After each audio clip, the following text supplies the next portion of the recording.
Hello friends, আসসালামু আলাইকুম। এই হচ্ছে পুকুরের তেলাপিয়া মাছ। তোমরা যারা আমার গ্রামের পুকুরের মাছ ধরা থেকে শুরু করে ব্লগগুলো যারা দেখেছিলে তারা হয়তো বুঝতে পারবে। মাছ আমরা গ্রামের বাড়ি গিয়েছিলাম, অনেক এনেছিলাম। তখন আমি রেখে দিয়েছিলাম একটা দুটো মাছ তান্দুরি ফিশ করবো বলে। তো এখন সুন্দর করে কেটে ধুয়ে নিয়েছি। দেখো কত সুন্দর করে কেটেছি, আর এগুলো পাতলা পাতলা করে কেটেছি।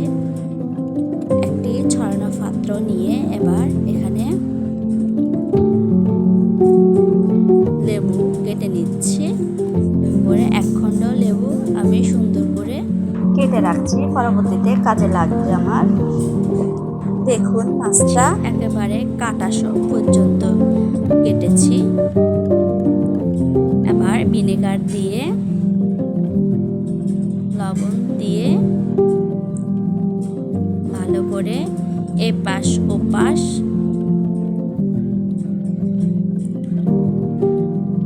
মেখে নিচ্ছি, উল্টে পাল্টে যতটুকু সম্ভব। দেখো ভিনেগার আর লবণ দুটো ভালো করে ঢুকিয়ে দিচ্ছি মাছের ভিতরে যতটুকু সম্ভব। তোমরা ভিডিও না টেনে দেখতে থাকো। আমি এ পর্যন্ত যতগুলি রেসিপি করেছি নিজের মতোই করেছি, কারো সাহায্য কিংবা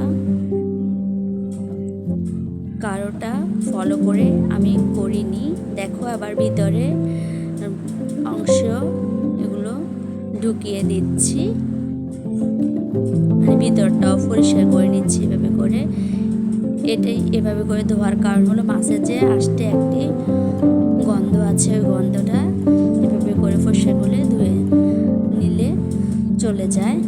আমি 5 মিনিটের মতো এভাবে রেখে দিয়েছি। এবার সরিষা নিয়ে কিছু কাঁচামরিচ নিয়ে বেটে নিচ্ছি। সরিষাটা ভালো করে ধুয়ে পানি ঝরিয়ে রেখেছিলাম। সাথে কিছু রসুনও বেটে নিতে পারেন, আমার বাটা রসুন আছে তাই আমি নেই। এটি শীতকালের মৌসুমে খেতে বেশি ভালো লাগে, আর এখন বর্ষার মৌসুম চলতেছে, এ সময় সর্দি কাশি জ্বর হয়ে থাকে। সরিষার ঝাঁজটুকু সর্দির জন্য ভালো। এবার একটি ছড়ানো পাত্রে 1 চামচ গুঁড়া দুধ, সে সাথে লেবুর রস দিয়ে দিচ্ছি 1 খণ্ড, যেটা আপনারা ভিডিওতে দেখেছিলেন ওইটাই দিচ্ছি। আর সামান্য পানি দিয়ে আমি টক দইটা বানিয়ে নিচ্ছি। টক দই বাসায় নেই তাই আমি এভাবেই করে বানিয়ে নিচ্ছি। আপনাদেরও যাদের টক দই বাসা থাকবে না এভাবে করে তৈরি করে নিতে পারেন, আর থাকলে তো কোনো সমস্যাই নেই।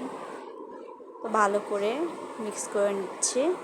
এবার 1 চামচ রসুন বাটা, 1 চামচ আদা বাটা ও 1 চামচ সরিষা বাটা, 1 চামচ লাল মরিচের গুঁড়ো, 1 চামচ হলুদ গুঁড়ো ও জিরা ধনিয়া গুঁড়ো, 1 চামচ গোলমরিচের গুঁড়ো দিয়েছি, 1/2 চামচ পরিমাণে লবণ 1 চামচ দিয়েছি, আর সামান্য পানি অ্যাড করব 1 প্যাকেটের মতো। ভালো করে এবার মশলাটা মিক্স করে নিচ্ছি। আপনারা ভিডিও না টেনে দেখতে থাকুন, আর ভালো লাগলে একটি লাইক দিন। সে সাথে কেমন লাগছে তা কমেন্ট করে জানাবেন। কে কোথা থেকে দেখছেন তাও জানাবেন। এবার গোটা মাছটি আমি এভাবে করে বসিয়ে দিয়েছি। পাত্রটি বড়ই নিতে হবে যাতে মাছটা পুরোপুরি পাত্রের ভিতরে আটে। এরকম মাছটার ভিতর বাহির সবটাতে আমি মশলাটা ঠেসে ঠুসে ঢুকিয়ে দেব। দেখুন আপনারা এই মৌসুমে বা আপনারা তেলাপিয়া মাছের বদলে অন্য মাছও ভালো নিতে পারেন। গোটা মাছ দেখুন কত সুন্দর করে আমি মশলাটা ঢুকিয়ে দিচ্ছি। আমার ভিডিওগুলি আপনাদের কাছে কেমন লাগে তা জানাবেন কমেন্ট করে। আসলে আপনাদের ভালোবাসা আমার এগিয়ে চলার অনুপ্রেরণা যোগায়। তাহলে নতুন নতুন ভিডিও করতেও ভালো লাগবে।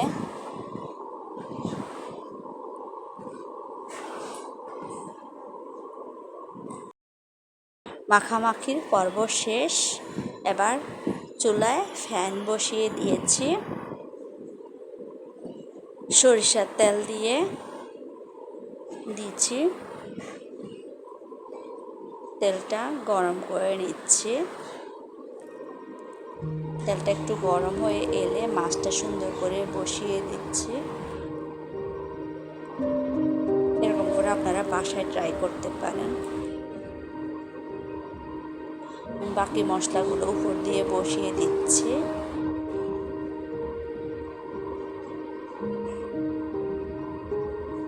আমার মনে হচ্ছে আমার মশলা বেশি হয়ে গিয়েছে, আপনারা চাইলে আরেকটু কমিয়েও মশলা দিতে পারেন।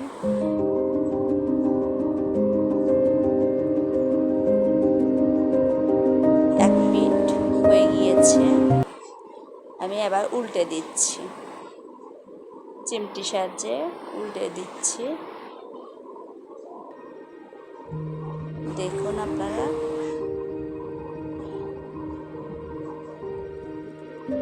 উল্টে পাল্টে মাছটা ভালো করে ফ্রাই করে নিচ্ছি। ভালো করে ফ্রাই হয়ে গেলে মাছটা আমি তুলে নিচ্ছি একটি বড় প্লেটে। দেখুন কত সুন্দর করে হয়েছে, আর মশলাগুলো লেগে লেগে রয়েছে উপর দিয়ে। এবার আমি কাঁটা চামচ দিয়ে কেটে নিচ্ছি। কতটা রসালো ও লোভনীয় দেখাচ্ছে দেখুন, গরম গরম ভাতের সাথে বা পরোটার সাথে আর খেতে পারেন। সাবস্ক্রাইব করে পাশে থাকুন।